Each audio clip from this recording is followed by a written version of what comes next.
xibaar yu wér te wóor ca tàng-tàng ba abonnez-vous pour ngeen di mën di jot suñuy vidéo. dal leen ak jàmm seen chaîne bi di Buzz 221 HD. kii di Bayna Gueye di activiste bi nga xam ne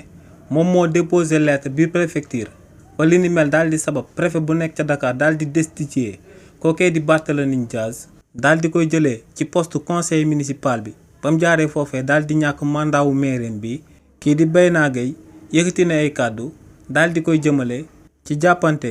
bu jaaroon ci diggante Bilal Diatta maire Kër Massar ak Barthélémy Dias ex maire Dakar. ne ci jàppante boobee nag bu ñu waxee dëgg rek te yàlla tax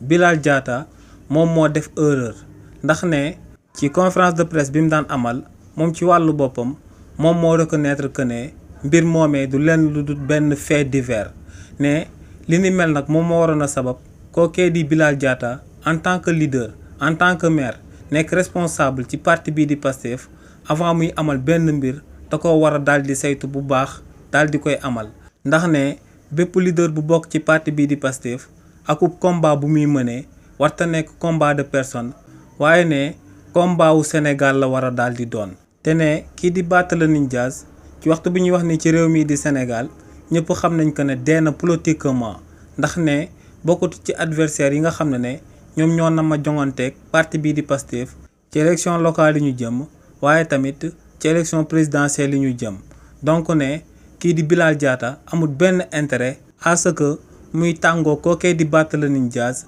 mi nga xam ne actuellement lépp loo amal ci moom da ciy jaaree di victimiser wu fépp ci réseau yi. donc ne bu amoon benn conseil bu muy jox Bilal Diatta moom mooy que ne même bu ko Barthélémy Dias dooroon mbéj da ko war a daal di romb ndànk daal di dem yoonam ndax ne bépp jàppante bu jaar seen diggante kookee di Barthélémy Dias lay daal di profiter. xibaar yu wér te wóor ca tàng-tàng ba abonnez-vous pour ngeen di mën di jot suñuy vidéo.